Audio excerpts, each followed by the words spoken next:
नमस्कार दोस्तों। सावन का महीना आ चुका है और सावन के महीने में भगवान शिव की आराधना की जाती है। ये सनातन धर्म के लिए बहुत ही पावन और बहुत ही शुभ माह माना जाता है। और यकीन मानो ये इतना पवित्र माह है कि इस माह में अगर आप शंकर भगवान की आराधना करते हैं तो आपके सारे कष्ट भगवान शिव हर लेंगे। लेकिन कुछ ऐसे कार्य हैं जो जाने अनजाने में हमसे हो जाते हैं और उस कारण क्या होता है कि हमने जितनी भी पूजा की होती है वो सारी बेकार चली जाती है, उसका हमें परिणाम अच्छा नहीं मिलता। अब वो क्या क्या कार्य हैं उनके बारे में जानते हैं। और जो लास्ट वाला जो काम मैं बताऊंगा ना, वो तो करना बहुत ज़्यादा जरूरी है। अगर वो काम आपने नहीं किया तो यकीन मानो आपने जितने भी पूजा पाठ किए उसका फल आपको पूरा नहीं मिलने वाला। तो हम वीडियो को स्टार्ट करते हैं।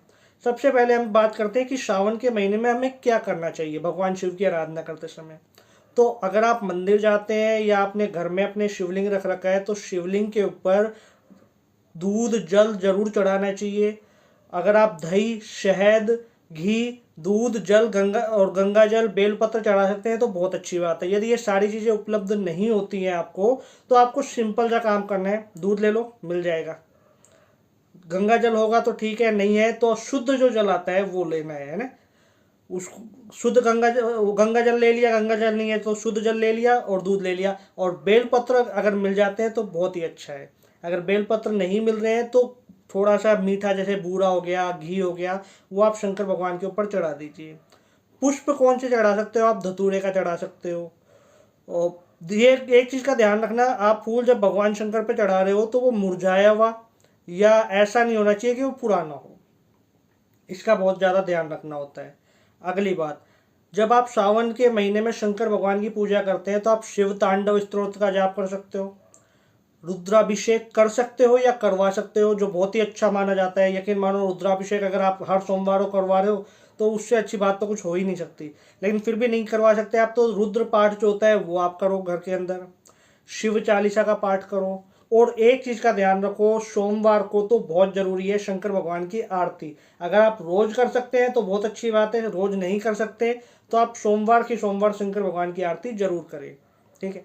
अब एक प्रॉब्लम आती है, कुछ लोग ऐसे हैं जिनको शिव तांडव स्तोत्र का जाप नहीं आता या रुद्र पूजा नहीं आती, रुद्राभिषेक करना नहीं आता। तो सिंपल सा है, आपके पास स्पीकर रखा होगा, फोन तो सबके पास होते हैं, उस फोन के अंदर आप शिव तांडव स्तोत्र या रुद्राभिषेक को चलाइए और ओम नमः शिवाय का जाप करते करते जो शंकर भगवान है उनके ऊपर जल अभिषेक करते रहिए।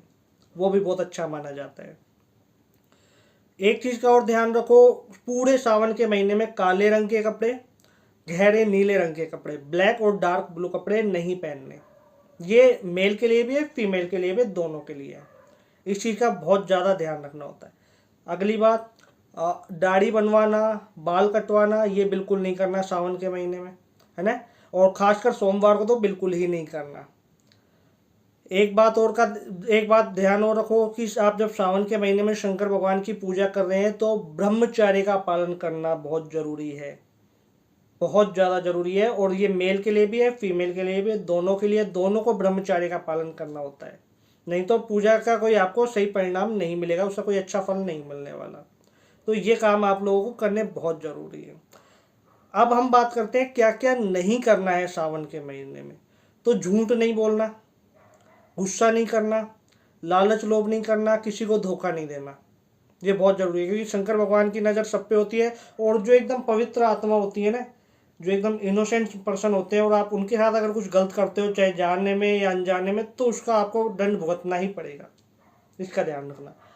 एक चीज़ का और ध्यान रखो कि अगर आप शंकर भगवान की आराधना कर रहे हो सावन के महीने में, किसी भी जीव जंतु को कष्ट नहीं देना।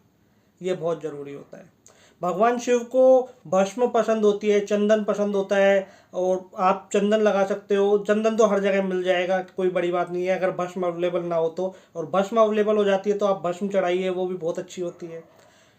शिव का जब आप ध्यान कर रहे हो, खासकर जब शिव तांडव स्तोत्र का जाप कर रहे हो या रुद्राभिषेक कर रहे हो, तो आपके जो कपड़े हैं या तो आप सफ़ेद कलर के पहनिए या फिर आप जो घेरवे कलर के होते हैं ऑरेंज कलर के वो पहनिए।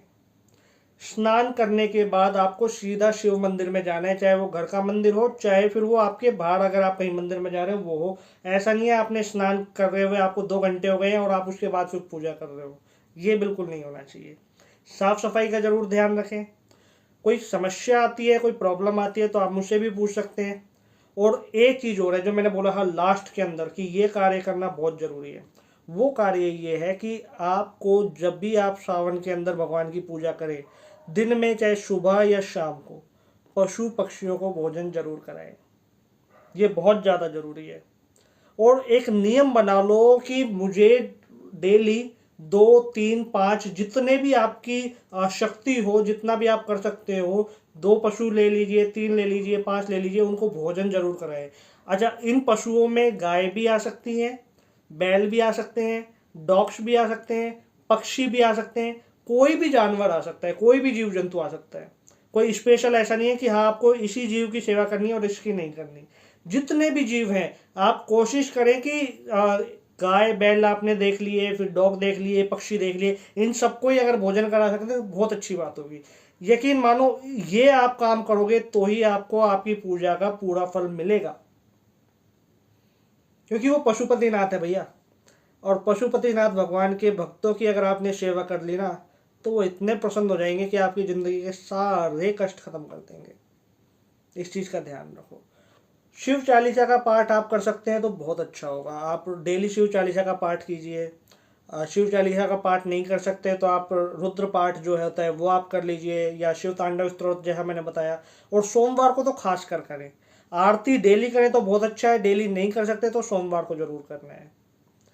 ये जो चीज़ें मैं आपको बता रहा हूँ, यकीन मानो अगर आप इसको फॉलो करोगे ना तो आपकी सावन माह की जो पूजा है वो इतनी अच्छी जाएगी, बहुत ही अच्छी। आपको कोई कष्ट नहीं आने वाला। दूसरी बात, भगवान शिव भोलेनाथ हैं, वो भाव के भूखे हैं, ठीक है। उनको श्रद्धा से आप कुछ भी अर्पण करोगे वो स्वीकार करेंगे, लेकिन जितनी आपकी शक्ति है उसके हिसाब से आपको करना है कार्य। दूसरी बात, इसका ध्यान रखो, किसी की भी कही सुनी बातों में आके कुछ भी नहीं करना।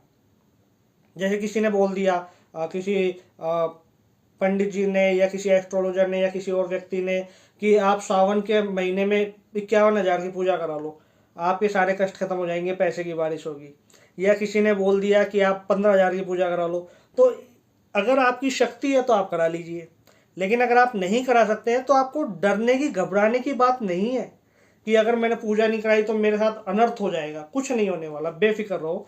भावना ज़्यादा मायने रखती है। अगर आप भाव से भगवान के ऊपर 1 लोटा जल भी चढ़ा देंगे ना तो भोलेनाथ प्रसन्न हो जाएंगे।